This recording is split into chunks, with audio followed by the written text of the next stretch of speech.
Hello there Sega fans, Dan the Mega Driver of the Sega Guys here, and you know, it's funny. The Easter holidays are over, the kids are back at school, we're catching up with our day jobs which have been extremely busy, and then suddenly the Sega Homebrew scene just explodes. We managed to stay on top of the Wipeout and Princess Crown releases, but we haven't been able to keep up with so many of the other homebrew developments, such as the Sega Extreme Saturn 30th Anniversary competition, with developments such as the update to the Sega Saturn Doom fix. Not to mention, just this week, the seismic translation releases of Darkseid and the long-awaited Sega classic Sakura Wars 2. Oh, we're going to want to dig into those releases, believe me. In the meantime, our brothers at Sega Saturn Shiro have you covered with that specific news, while I have decided to pick up something a little different with an interesting homebrew release on the Sega Master System. You see, Frontier Force launched this week on BadComputer's itch.io site. This impressively colourful creation for Sega's 8-bit console classic impressed last year with its excellent visuals during its demo release. So now, let's take a look at the full and final release now that it is available.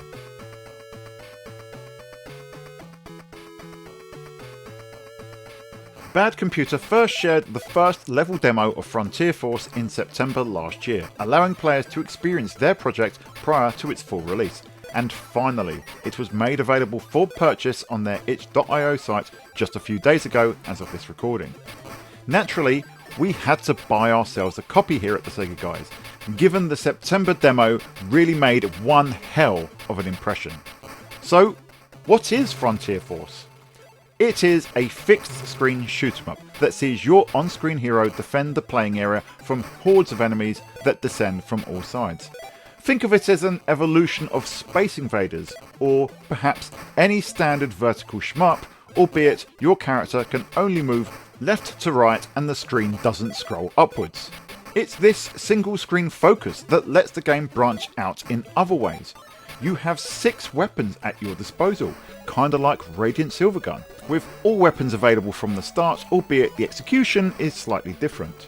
You have a standard weapon that has infinite ammo, 3 special weapons with limited ammo, a special laser and a bomb attack, which are both best saved for desperate situations such as boss battles. Button 1 shoots and button 2 uses your bombs or laser, while pressing up or down on the D-pad while pressing those buttons allows you to switch your standard weapon. Finally, double tapping left or right allows your character to dash in that direction, which is crucial for avoiding the many enemy attacks. Once you download this game, you'll need somewhere to play it, of course. For me, I started on my PC via the Mecha emulator. So if you don't have the original hardware, it works great in the most popular SMS emulation programs. BadComputer themselves recommend Emulicious, for example. I also played the game using real hardware. The installation guide says that the game should run at 60Hz, and so I used my Japanese Mega Drive to play the game via that console's EverDrive. It worked like a charm and demonstrates full compatibility with that console. Finally, I did play this game on my PAL Master System. Funny enough, I was able to actually make the most progress there. You see, the game is tough, or at least I, personally, find it very challenging, and in my first hour of play, I only got to stage 2 a couple of times, and that was on the PAL Master System. Why?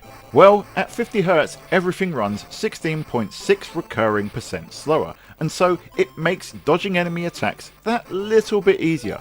If you're a classic PAL gamer or just struggle with these sorts of games like me, don't be put off by the 60Hz recommendation. If you play at PAL 50, you never know, it might actually help. Additional slight note, that is why you may see slight differences in image quality and resolution during this video. The footage captured comes from all 3 hardware approaches, but I will be keeping this video as visually consistent as possible. Anyway, however you play this game, the first thing that jumps out at you is the presentation. You get this absolutely glorious opening cutscene that sets the stage, explaining how Earth was conquered by an alien race, how humanity then fled to another world, only to be invaded again, and now it's up to you as the Frontier Force to fend off the attackers. The cinematic stills are excellent, they're full of colour and they have these lovely little visual flourishes like the rest of the game. After the title, you get a few options. The difficulty dictates how much health each enemy has, and that was about the only change that I could note during gameplay. You can also configure your controls to a degree. Now, the differences in the controls themselves are all explained brilliantly in this excellent manual that you get with the game when you buy it. It's designed just like a classic Master System game manual, so I won't go into detail too much, as you really should just check out the PDF of this lovely booklet yourself. Jump straight into the game at stage 1 and, just like the demo, I was instantly impressed by the visuals. There's oodles of colour and some impressive line scrolling effects for the hardware. The use of colour itself is the biggest boon, as not only do the environments exude colour that you thought impossible on this 8-bit machine, but the enemies too are varied, numerous and, like the rest of the game, full of colour. As for the enemies and the projectiles, there's quite often a lot going on screen. Sometimes many different enemy types, projectile types and other elements, such as this tornado in stage 1. And if that isn't enough, you get some very impressive transitions through the day as the blue skies turn to sunset during gameplay. The music is excellent too, with Crispulent providing the soundtrack, which, while I was writing the script, was still humming in my head as I wrote.